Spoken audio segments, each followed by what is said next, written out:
Start করলাম recording. Inguinal hernia আজকে পড়াবো। নতুন করে রেকর্ডিং এতক্ষণ যেটা পড়ালাম একবার ছোট্ট করে রিপিট করে দিয়ে আবার পড়াচ্ছি। আমি আপনাদের যেটা বলেছিলাম যে হার্নিয়া আগে কি সেটা জানতে হবে। হার্নিয়াটা কি? হার্নিয়াটা হচ্ছে অ্যাবডোমিনাল কন্টেন্টের protrusion through weak abdominal wall. অর্থাৎ আমাদের যে মানে ফ্রম এক্সটার্নাল টু ইন্টারনাল কি কি আছে, আমাদের এক্সটার্নাল টু ইন্টারনাল প্রথম হচ্ছে স্কিনের তিনটে লেয়ার।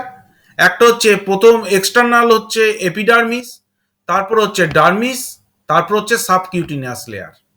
এপিডার্মিসের পাঁচটা ভাগ, তাহলে এতগুলো পাঁচটা এপিডার্মিস মানে এপিডার্মিসের পাঁচটা ভাগ নিয়ে এপিডার্মিস, তারপর ডার্মিসের লেয়ার, তারপর সাবকিউটিনাস মানে ফ্যাট লেয়ার, তার তলায় থাকে হচ্ছে ফাসা, তার তলায় থাকে হচ্ছে মাসেল, তার তলায় থাকে হচ্ছে পেরিটোনিয়াম মানে বিভিন্ন ভিসেরার যে কভারিংকে পেরিটোনিয়াম বলা হয়, তার তলায় থাকে ভিসেরা, আর একদম আমাদের স্কেলিটন। এই হচ্ছে আমাদের টোটাল অ্যানাটমি। এখন হার্নিয়েশনটা কি হলো? হার্নিয়েশনটা হচ্ছে protrusion of abdominal wall through weak abdomen, the protrusion of the abdominal content through weak abdominal wall। এটা হচ্ছে হার্নিয়ার ডেফিনেশন। আজকে আমরা ইঙ্গুইনাল হার্নিয়া পড়াবো। তার আগে হচ্ছে কিছু টাইপস অফ হার্নিয়া বলি। একটু আগেও আমি যখন রেকর্ডিং করছিলাম না আপনাদের আমি বলেছি আমরা যেটা পড়াবো আজকে সেটা ইঙ্গুইনাল হার্নিয়া। এছাড়াও আছে আম্বিলিকাল হার্নিয়া, তাছাড়া ইনসিশনাল হার্নিয়া, ফিমোরাল হার্নিয়া, এছাড়াও আছে হায়াটাস হার্নিয়া, লিটার্স হার্নিয়া, এছাড়াও আছে আরো আছে ফিমোরাল হার্নিয়া বললাম বোধহয় একটু আগে। এত কিছু হার্নিয়েশন রয়েছে। এর মধ্যে সবকটা হার্নিয়েশনই আমি একটু আগে বলেছিলাম যে তার কারণটাই হচ্ছে যদি ইনসিশনাল হার্নিয়া হয় সেখানে ইনসিশন দেওয়া হয়েছিল, আইদার সেখানে ইনসিশনটা ভালো করে রিপেয়ার করা হয়নি ডিউরিং সার্জারি, অথবা সেখানে সেকেন্ডারি ইনফেকশন হয়ে গেছে। সেকেন্ডারি ইনফেকশন হওয়ার পরে সেই জায়গার অ্যাবডোমেনটা মানে অ্যাবডোমিনাল ওয়ালটা সেখানে উইক হয়ে পড়েছে, সেখান থেকে অ্যাবডোমিনাল প্রেশারের জন্য অ্যাবডোমিনাল কন্টেন্ট বেরিয়ে আসে। অ্যাবডোমিনাল কন্টেন্ট মেইনলি হচ্ছে intestine, small intestine, large intestine and omentum.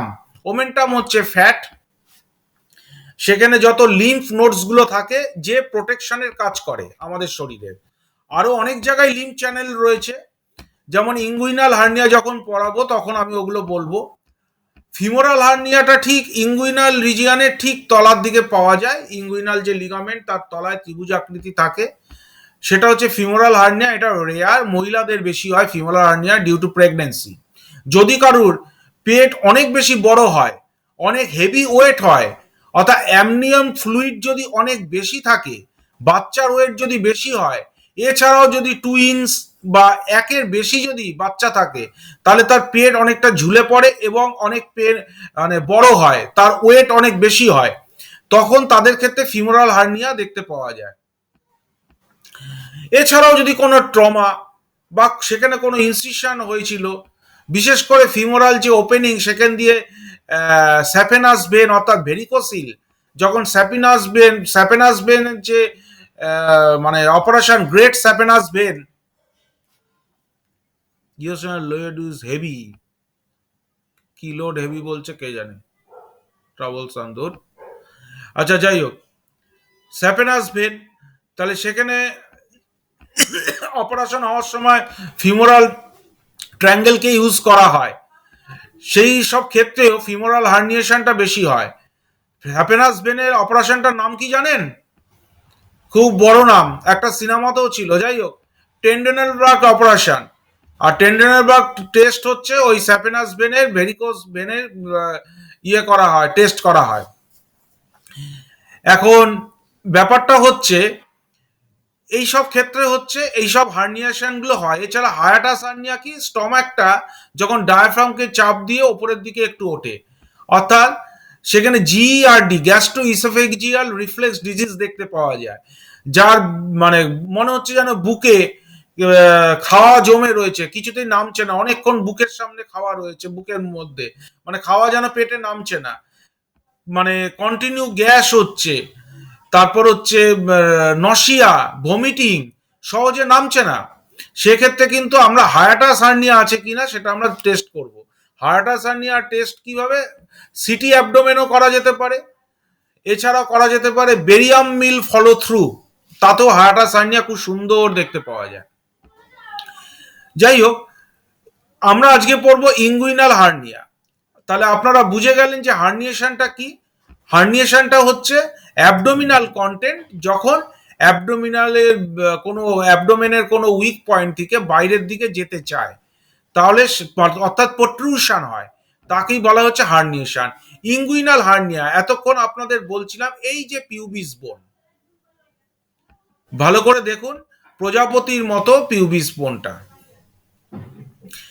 এই দেখুন, এই এই জায়গাটা বলা হচ্ছে ইলিয়াম, এই জায়গাটাকে বলা হয় ইসিয়াম, আর এই তোলা জায়গাটাকে বলা হচ্ছে পিউবিস। তাহলে এই জায়গা, এই দেখুন এই জায়গাটা একটা টিউবারকেল থাকে, আমি লিখে রেখেছি, আমি ছবিটা বানিয়েছি, পিউবিক টিউবারকেল। এখানে একটা উঁচু মতো প্রজেকশন থাকে, আর এটা হচ্ছে অ্যান্টিরিয়র সুপিরিয়র ইলিয়াক স্পাইন। এইখান থেকে, এখানে থেকে এই পজিশনে একটা লিগামেন্ট থাকে, তার নাম বলা হচ্ছে ইঙ্গুইনাল লিগামেন্ট, এবং এটাই হচ্ছে আমাদের ইঙ্গুইনাল রিজিয়ান। এই যে পটলের মতো ফুলে উঠেছে, এই পটলের মতো ফুলে উঠেছে, এটাই হচ্ছে হার্নিয়েশন। এটা আশা করি আপনারা বুঝতে পারছেন, বুঝতে পারছেন তো? আছেন আপনারা? হ্যাঁ, আছি আছি, বোঝা যাচ্ছে। হ্যাঁ, এরপর হচ্ছে আমি আরেকটা জিনিস শেয়ার করছি। এই দেখুন হার্নিয়েশনটা কত ভালো দেখতে পাওয়া যাবে, আমি এটাকেও শেয়ার করে দিচ্ছি। এটা স্টপ, স্টপ প্রেজেন্টিং, আর এটাকে শেয়ার করছি।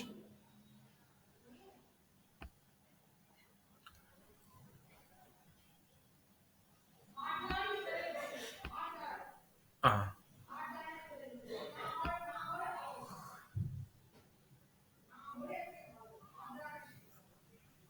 হ্যাঁ, এই দেখুন এটা আপনারা দেখতে পাচ্ছেন নিশ্চয়ই।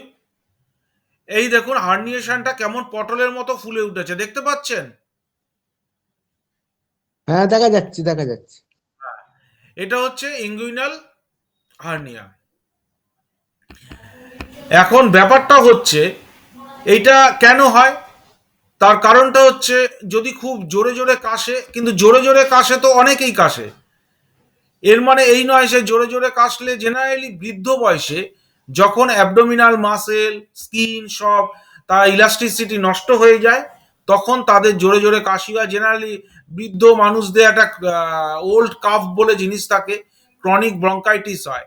একটু আগে বলেছিলাম এই যখন রেকর্ডিং করছিলাম না, what is COPD, chronic obstructive pulmonary disease, এটা কি? এটা হচ্ছে দুটো রোগের সংমিশ্রণ। নাম্বার ওয়ান হচ্ছে chronic bronchitis, and then emphysema. Emphysema মানে লাংয়ের ইলাস্টিসিটি বেড়ে যায়। এমফাইসিমা আমরা এক্সরেতে কি করে আমরা বুঝতে পারি, অর্থাৎ আমি যদি চেস্ট এক্সরে করি, দুটো রিবের মধ্যে বাদিক এবং ডান দিক পরপর দুটো রিবে যদি আমরা ওটাকে ম্যাচ করাই, দেখতে পাবো কোনো দিকের গ্যাপটা একটু বেশি, তার মানে তার লাঙে এমফাইসিমা আছে। এছাড়া তার শ্বাসকষ্ট তো থাকবেই। আর ক্রনিক ব্রঙ্কাইটিস, মাঝে মাঝেই কাশি হবে, মাঝে মাঝেই কাশি হবে, ক্রনিক ব্রঙ্কাইটিস, এই দুটো মিলে বলা হচ্ছে সিওপিডি। এখন এটা জেনারেলি কাদের হয়, ক্রনিক ব্রঙ্কাইটিস এমফাইসিমা বৃদ্ধ লোকদেরই বেশি হয়, বয়স্ক এজেড লোকদের, তারা কন্টিনিউ কাশবে, জোরে জোরে কাশবে, তখন এই হার্নিয়েশন গুলো দেখতে পাওয়া যায়। এছাড়া যারা হেভি ওয়েট বহন করে, প্রচুর ওয়েট তোলে, তাদের ক্ষেত্রেও এই হার্নিয়েশন দেখতে পাওয়া যায়। এছাড়া ট্রমা, কোনো আঘাতজনিত কারণেও এই হার্নিয়েশন দেখতে পাওয়া যায়, ইঙ্গুইনাল হার্নিয়েশন দেখতে পাওয়া যায়। জেনারেলি এগুলোকে সার্জারি করা হয়। সার্জারি জেনারেলি হার্নিয়ার সার্জারি তিনটে: হার্নিয়েক্টমি, হার্নিওগ্রাফি অ্যান্ড হার্নিওপ্লাস্টি, এইগুলো সার্জারি হয়। হার্নিওগ্রাফি, হার্নিওপ্লাস্টি এগুলো সবই মেশ দেওয়া হয়, অনেকটা আপনাদের স্কচ ব্রাইটের মতো মেজ ওখানটায় আটকে দেওয়া যায়, দেওয়া হয়। আর হার্নিয়েশন, ইঙ্গুইনাল হার্নিয়া যে খুব একটা, হার্নিয়া তখনই অপারেট করা হয় যখন সেটা প্রবলেম তৈরি করে, অর্থাৎ দুটো দিক। একটা হচ্ছে আইদার অবস্ট্রাকশন তৈরি করে দিচ্ছে অথবা স্ট্যাঙ্গুলেশন তৈরি করছে। অবস্ট্রাকশন মানে কি, ভেন আর্টারি এগুলোকে চাপ দিচ্ছে, চাপ দেওয়ার ফলে কি হবে, তার ভেনাস রিটার্ন ঠিক হচ্ছে না, বা আর্টারি আমাদের রক্ত ঠিক করে পরিবাহিত হচ্ছে না শরীরের মধ্যে। তখন কি হবে, যখনই সেই ভেনাস রিটার্ন বা ভেন বা আর্টারি গুলোকে ব্লক করে দেওয়া হচ্ছে বা কম্প্রেস করছে, তখন সেই জায়গা আস্তে আস্তে কি হচ্ছে, পচে যাচ্ছে। অর্থাৎ একটা মানে পচন ধরে যাচ্ছে, সেখান থেকে আলসার ফর্ম করতে পারে, সেখান থেকে ইনফেকশন হতে পারে, সেখান থেকে পেরিটোনাইটিস পর্যন্ত হয়ে যেতে পারে। তাহলে এই দুটো কারণে জেনারেলি তখন আমরা মানে হার্নিয়া অপারেশনের দিকে যাই, সার্জারি। এছাড়াও বহু দিন ধরে, বহু বছর ধরে মানুষ হার্নিয়া নিয়ে মানে বেঁচে থাকে। হোমিওপ্যাথি ওষুধ হার্নিয়ার খুব ভালো ওষুধ আছে, কিন্তু আমি সবাইকে হার্নিয়াতে প্রথম বলে দিই, যদি একটু বেশির দিকে থাকে, surgery is the choice of remedy. আমাদের জেনারেলি কনস্টিটিউশনাল মেডিসিনই আমরা ইউজ করব হার্নিয়া, কারণ একমাত্র ট্রমা ছাড়া আর বাকি, বা ইনসিশন অর্থাৎ ডেলিভারেট ছাড়া, সব জায়গার অ্যাবডোমেন তো আর এমনি এমনি উইক হয়ে যায় না, সেখানে তার কনস্টিটিউশনালি কোনো প্রবলেম থাকার জন্যই তাদের এটা উইক হয়। তাহলে সেটা আমাদের কনস্টিটিউশনাল ট্রিটমেন্ট করে যদি সেখানটা আমরা স্ট্রং করতে পারি, তবেই সেটা থেকে মুক্তি পাওয়া যেতে পারে এই হার্নিয়ার রোগটা। কিন্তু এখানে একটা সমস্যা আছে, আমি ওষুধ দিয়ে ওটাকে আমি স্ট্রং করব, কিন্তু মেনটেনিং কজ যদি সেখানে কন্টিনিউ থেকে থাকে, মেনটেনিং কজ, অর্থাৎ আমি এটা স্ট্রং করব কি করে, যদি আমার সাইড থেকে যদি আমার মেনটেনিং কজটা চলে যায়, তখনই ওটা আমি স্ট্রং করতে পারবো। কিন্তু ওইখানে তো প্রট্রুশন হচ্ছে, ভেতরের যে অ্যাবডোমেনের ইন্টারনাল প্রেশার, কন্টিনিউ অ্যাবডোমেনের ইন্টারনাল কন্টেন্ট বাইরের দিকে ঠেলে বেরিয়ে আসতে চাইছে, সেই প্রেশারটাকে তো আমি মানে মুক্তি দিতে পারছি না। যার ফলে কি হচ্ছে, সহজে ওষুধও কাজ করতে চায় না এখানে। আশা করি বুঝতে পারছেন কেন এই জায়গাটা আমি সার্জারি দিক থেকে সার্জারিকেই আমি বেশি মানে চয়েস দিই আর কি, সার্জারি ক্ষেত্রে। কারণ আপনার সেখানেই ভালো ওষুধ কাজ করবে যেখানে আপনার মেনটেনিং কস্টটা থাকবে না, সেখানে কন্টিনিউ প্রেশার দিচ্ছে, তাহলে সেই উইক পয়েন্টটা ঠিকঠাক করলে জুড়বে না, তা মানে রিপেয়ার হবে না। এটাই হচ্ছে আসল কথা। এখন ব্যাপারটা হচ্ছে, এই কজেশন গুলো তো আপনাদের টুকিটাকি বললাম। এখানে যখন স্ট্যাঙ্গুলেশন হয়, সেখানে কি কি জিনিস দেখতে পাই, তাহলে সেকেন্ডারি ইনফেকশন হতে পারে। স্ট্যাঙ্গুলেশন সেকেন্ডারি ইনফেকশন হচ্ছে ইনসিশনাল হার্নিয়াতে হয়, স্ট্যাঙ্গুলেশনের সেকেন্ডারি ইনফেকশন না। ইনফেকশন হতে পারে, সিভিয়ার ইনফেকশন হতে পারে, ইনফ্ল্যামেশন হতে পারে, অবস্ট্রাকশনের জন্য ইনফ্ল্যামেশন হতে পারে, এর জন্য পেরিটোনাইটিস ফর্ম করতে পারে। এর ফলে কি হবে, সেই জায়গাটা, বা পেরিটোনাইটিস নাই বা ফর্ম করলো, কিন্তু সেই জায়গাটা ইনফ্ল্যামেশন হওয়ার জন্য পেনফুল হবে, ভীষণ পেনফুল হতে পারে। সেখানে আমাদের খুব ভালো দুটো মেডিসিন আছে স্ট্যাঙ্গুলেশনের জন্য। নাম্বার ওয়ান হচ্ছে প্লাম্বাম মেটালিকাম, আর যদি ব্লুইশ কালার হয়, পেনফুল হয়, সেখানে ল্যাকেসিস। এই দুটো মেডিসিন খুব ভালো মেডিসিন। এই দুটোই কিন্তু আমরা নিম্ন পোটেন্সিতে ইউজ করব, 6 বা 30, 6 বা 30 পোটেন্সিতে আমরা ইউজ করব। এইবার আমি আসি এর কমপ্লিকেশনে কি আসতে পারে। কমপ্লিকেশনে আমাদের এছাড়াও আমাদের যে সাইন সিমটম কিছু পাবো, জেনারেলি বিশেষ কিছু আমরা সাইন সিমটম পাবো না। শুধু কি পাবো, আমাদের যদি বড় হয়ে যায় হার্নিয়েশন, হার্নিয়েশনের একটা বড় জিনিস কি বলুন তো, যদি কাশতে বলা হয়, মানে ফলস কাশি, তার কাশি থাকতে হবে না, কাশলে সেই জায়গাটা বেলুনের মতো ফুলে উঠবে, আবার চেপে দিলে ঢুকে যায়। এটাই হচ্ছে হার্নিয়া। যখন সেটা চাপলেও ঢুকছে না, তার মানে সেটা বড্ড রিল্যাক্স করে গেছে, 3rd ডিগ্রি 4th ডিগ্রিতে চলে গেছে, অবস্ট্রাকশন হয়ে গেছে, বা স্ট্যাঙ্গুলেশন ফর্ম করছে। স্ট্যাঙ্গুলেশন কিন্তু ফর্ম অনেক দেরিতে করে। যে হার্নিয়া আপনার চাপলে ভেতরে ঢুকে যাচ্ছে না, মনে রাখবেন সেই জায়গায় কিন্তু স্ট্যাঙ্গুলেশন বা কোনো অবস্ট্রাকশন রয়েছে। সেই পেশেন্ট কিন্তু হাতে রেখে দিনের পর দিন চালাবেন না, মানে মেডিকেশন করে লাভ হবে না, পেশেন্ট খারাপ হয়ে যাবে। যদি নর্মাল থাকতো তাহলে চাপলেই ভেতরে ঢুকে যাবে। এই যে পটলের মতো এই ছবিটাতে দেখছেন আপনারা ফুলে রয়েছে, সেটা চাপলেই ভেতরে ঢুকে যাবে, যদি ঠিক যদি অবস্ট্রাকশন না থাকে, স্ট্র্যাঙ্গুলেশন না থাকে।